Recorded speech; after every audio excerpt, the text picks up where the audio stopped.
गुजरात के सूरत जिले से जो तस्वीर सामने आ रही है वो पर्यावरण की सुरक्षा की जमीनी सच्चाई पर बड़ा सवाल खड़ा करती है। सूरत के सचिन जीआईडीसी क्षेत्र में स्थित दो नामी कंपनियां सचिन इंफ्रा एनवायरनमेंट लिमिटेड और ग्लोब पेट्रोकेम लिमिटेड पर गंभीर आरोप लगे हैं कि वो लगातार रासायनिक अपशिष्ट बिना ट्रीटमेंट के छोड़ रही है।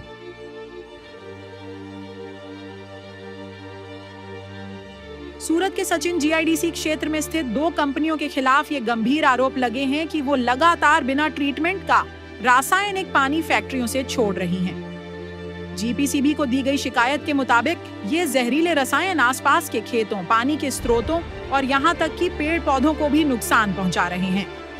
स्थानीय लोगों का दावा है कि रात के समय जब निगरानी कमजोर होती है तब ये कंपनियां प्रदूषित पानी छोड़ती हैं, जिससे न सिर्फ पर्यावरण को बल्कि आम नागरिकों के स्वास्थ्य को भी भारी नुकसान हो रहा है। अब मामला जीपीसीबी के पाले में है, जो इस पूरी शिकायत की जांच कर रहा है या कहें कि करनी चाहिए, क्योंकि अगर ऐसा चलता रहा तो प्रदूषण का ये जहर नदियों से होते हुए जिंदगियों में उतर जाएगा।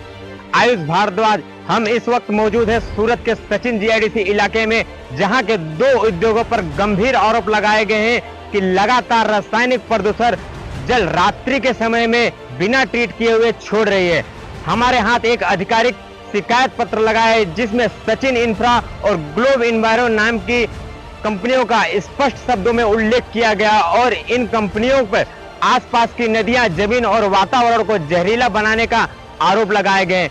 स्थानिक लोगों के मुताबिक फैक्ट्रियों से निकलने वाले जहरीली रसायन और गंद पानी आसपास के खेतों, पेयजल स्रोतों और मानव जीवन तक को प्रभावित कर रहा है। जीपीसीबी को दी गई जानकारी में कहा गया है कि ये दोनों कंपनियां रात के समय में फैक्ट्री से अपने गंदा पानी को बिना ट्रीट किए छोड़ रही है।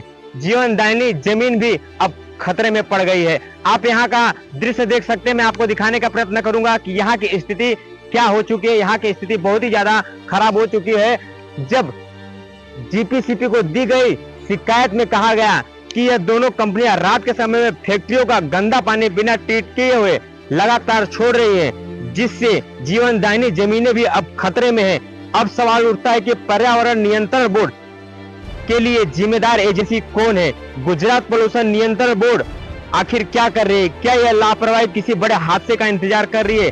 स्थानिक जागरूक नागरिक और कैमरे पर आने से तो इनकार कर दिया, लेकिन उन्होंने मुझे वीडियो और फोटो सबूत के तौर पे साझा किया था और हम इस जगह पे आज आके यहाँ का जब दृश्य देखे तो सचमुच में बहुत ही डरावना और बेहद गंभीर यहाँ का दिखा और तुरंत कार्रवाई की मांग करता है यहाँ का यह स्वरूप। फिलहाल हम जीपीसीबी के आधिकारिक प्रतिक्रिया का इंतजार कर रहे हैं, लेकिन सवाल यही है कि जब रसायन बनकर जहर बह रहा है तो निगरानी करने वाला सिस्टम कितना गंदा होगा।